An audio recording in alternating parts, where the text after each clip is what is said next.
Hey, what's up, guys? It's I'm sorry I didn't post any videos lately. Mostly that was because I've been working quite a bit, unfortunately. Um, gotta work, gotta get money. um, Anyways, I appreciate you sticking around and watching these videos. If you really enjoy my videos, I guess the best way you could pay me back, so to speak, is you could go onto my songs and like them and subscribe to my channel in the description. You can also subscribe to these videos. Hopefully they're helpful.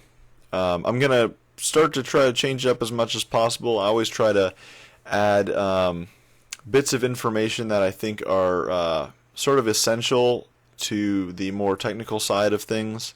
You don't get them very often, I don't think, on these online types of tutorials, because usually most people are more concerned with how to make certain patches in Massive, or how to make certain patches in different soft synths. But I think what's more important is how you do stuff, as opposed to simply, what you do to get X or Y to sound, like a certain sound you hear in like a song you like. Anyways, now that I kind of jumbled that up, I'm going to go over RMS and a little bit into mastering limiting today.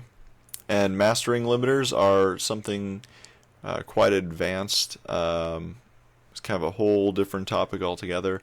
But what you need to know is this limiter right here, as well as FL Studio's Fruity limiter and Maximus, are both those three things are infinity to 1 ratio limiters. So nothing's going over the threshold. Alright.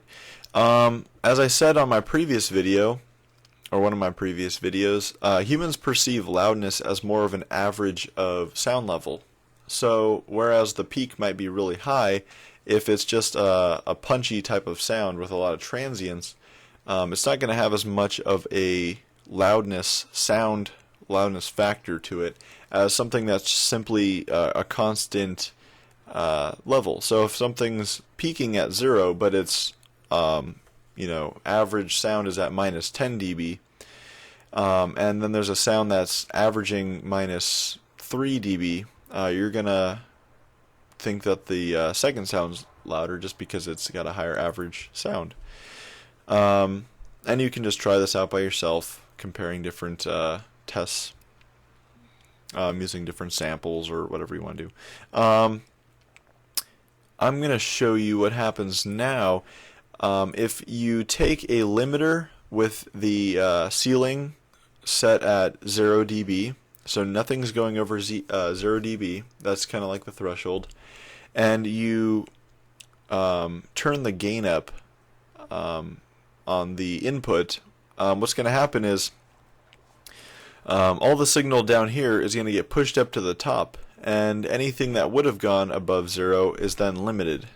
So as you can imagine, this makes it sound a lot louder. And this is what mastering engineers do when they master their songs at the very end and they want to make it loud. This is how they do it. I'm using Ozone Maximizer. Love this limiter. So here, I'm going to show you what happens. As I pull this down, it's pulling the the ceiling is set at 0 dB, but it's pulling the gain up before it's limited. So check it out. Anytime you see a little line come down here, that means that there's gain being reduced, so there's limiting taking place. And I'm just going to keep cranking down the threshold until the meaty part of the song gets to about minus 3 dB RMS, which is where most popular dance songs are nowadays.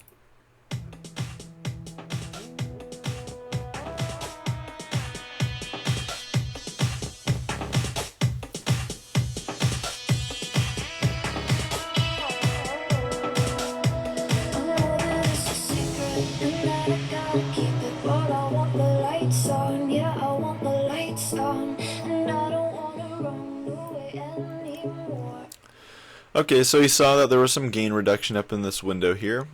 You also probably saw that here things got a little bit louder, but once they hit 0, nothing past 0, but still there was more action that got moved upwards after I kept increasing the gain. You also may have noticed the RMS level was going up, and when it got to 0 peak, it didn't increase over 0, but the RMS still continued to go up as I pulled the threshold down. The way loudness is achieved on commercial tracks is, as I said, having a absolute limit on your track at 0, or even sometimes people like to leave a little bit more headroom, so even minus 0.3 dB, and then they turn the gain up before that, and it results in a really loud sound. I may have already said this before, but RMS means root mean square. It's kind of a fancy way of saying the kind of like the average of the sound over sort of not really over a period of time, but I don't really know how to explain without pulling up a bunch of numbers, but there's kind of a more technical definition. If you wanted to Wikipedia it, there's a pretty good explanation on there. But essentially, it's sort of like the average of the sound. So, as you can imagine, even though the peak isn't increasing at all, if you have a limiter on it, if you move the gain up, the average sound is going to increase, since the lowest sound levels are going to keep increasing. So that's how you get a higher RMS, and that's how you get that really loud commercial sound. Yeah, that's pretty much what RMS is. That's obviously a very oversimplified explanation, but yeah, that's basically it.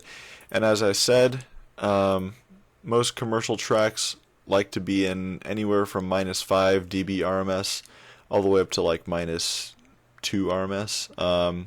I heard a Noisia song once. Their Scary Monsters remix, that peaks at that hits RMS at about, that goes all the way up to about 0.9 RMS dB, or even, I think I saw once 0.5 dB RMS, which is just crazy loud. That means the average of the sound is just right up in here. There's no dynamics at all. It's just crazy loud. I just thought that was kind of interesting. I always put a this is my mastering chain, by the way, because this is when I was mastering Leave the Lights On, the remix I did. That's pretty much it. What am I forgetting? I'm forgetting something. I know I am. Let me play this for you.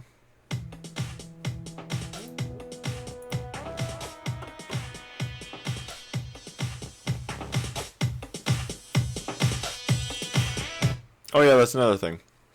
So as this the input gets compressed, and you see the gain reduction here, more of the sound gets squeezed up into this area. Essentially, this is compressing the dynamic range of the track, which means less dynamics. So I guess the biggest downside to increasing the loudness of your track, like I was showing you, is there are less dynamic range. There is less dynamic range.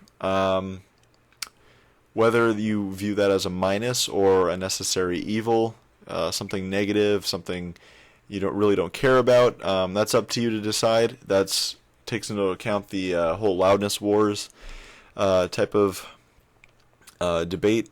But essentially, that's a debate where some old school mastering engineers claim that today's masters aren't as good as previous masters because there aren't as many dynamics in today's masters. Previously, they would live around down here, and there would be plenty of dynamics, and you would simply turn the volume level up on your stereo to achieve a loud sound. Whereas nowadays, It's just all crammed up here and really compressed. So yeah, that's pretty much that whole thing. Something I kind of imagine when I'm constructing my song is I like to mix the kick drum a lot louder than the rest of the sounds that I'm mixing, because when I slap the limiter on and I crank it down some, I like to have it stick out above everything else because I like the limiter to react to the kick, and that way it kind of sets this really distinct sort of release on the track. Although I admit I like to make masters that are really loud and don't have as much dynamic range, I do like to add this little transient recover thing, which does give a little bit of the illusion that there is a transient. And I think all this together kind of adds this loud but yet still reasonably, kind of a pseudo-dynamic sound you're left with, or a master.